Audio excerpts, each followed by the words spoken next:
മാത്തമാറ്റിക്സിന്റെ ചരിത്രത്തിൽ വളരെ ഇമ്പോർട്ടൻ്റ് ആയിട്ടുള്ള ഒരു നെയിമാണ് കാൾ ഫെഡറിക് ഗൗസ്.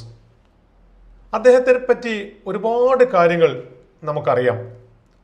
അദ്ദേഹത്തെ അറിയപ്പെടുന്നത് തന്നെ ദ കിങ് ഓഫ് മാത്തമാറ്റിക്സ് എന്നാണ്, അഥവാ ഗണിതശാസ്ത്രത്തിലെ രാജകുമാരൻ. വളരെ ബുദ്ധിശക്തിയുള്ള ഒരു മാത്തമാറ്റീഷ്യൻ ആയിരുന്നു അദ്ദേഹം. അദ്ദേഹത്തിൻ്റെ കുട്ടിക്കാലത്തെ ഒരു കഥയാണ് ഇന്ന് ഞാൻ നിങ്ങളോട് പറയാൻ ഉദ്ദേശിക്കുന്നത്. അദ്ദേഹം കുട്ടിയായിരിക്കുന്ന സമയത്ത്, അഥവാ താഴെ ക്ലാസ്സിൽ പഠിക്കുന്ന സമയത്ത്, അധ്യാപകൻ ക്ലാസ്സിൽ വരികയും അധ്യാപകൻ ഒരു കണക്ക് കൊടുക്കുകയും ചെയ്തു. എന്തായിരുന്നു ആ കണക്ക്? 1 മുതൽ 100 വരെ കൂട്ടാനുള്ള ഒരു വഴി.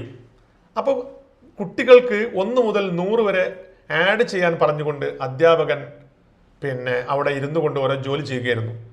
പെട്ടെന്ന് തന്നെ കാൾ ഫെഡറിക് ഗൗസ് എണീറ്റുകൊണ്ട്, സർ, എനിക്ക് ആൻസർ കിട്ടി, മൈ ആൻസർ ഈസ് 5050. എല്ലാവരും അത്ഭുതപ്പെട്ടുപോയി, അധ്യാപകൻ അടക്കം അത്ഭുതപ്പെട്ടുപോയി. എന്താണ് കാൾ ഫെഡറിക് ഗൗസ് ചെയ്തത് എന്ന് അധ്യാപകൻ ആ കുട്ടിയോട് ചോദിച്ചപ്പോൾ കുട്ടി എഴുതിയ സംഗതി നോക്കൂ, 1 + 2 + 3 + എക്സെട്രാ അപ് ടു 100. ഇതാണ് ആഡ് ചെയ്യാൻ പറഞ്ഞത്. അങ്ങനെ ഗൗസ് എന്ത് ചെയ്തു?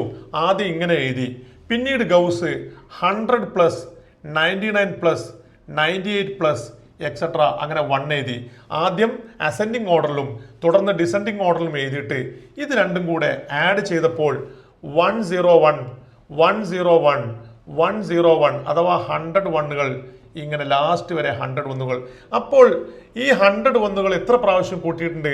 100 പ്രാവശ്യം കൂട്ടിയിട്ടുണ്ട്. സോ 100 × 101 = 10,100 എന്ന് കിട്ടി. എന്നാൽ 2 പ്രാവശ്യം ആഡ് ചെയ്തിട്ടുണ്ടല്ലോ, അതിനാൽ ഇതിന്റെ പകുതി എടുത്താൽ 5050 എന്ന് വളരെ കറക്റ്റായിട്ട് ആൻസർ കിട്ടും.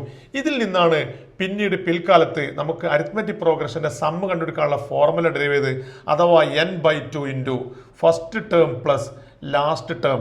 ഈ ഫസ്റ്റ് ടേം എന്താണ്? n എന്ന് പറഞ്ഞാൽ ടോട്ടൽ നമ്പറാണ്, അഥവാ ടോട്ടൽ നമ്പർ എത്ര കിട്ടും? 50. 100/2 50.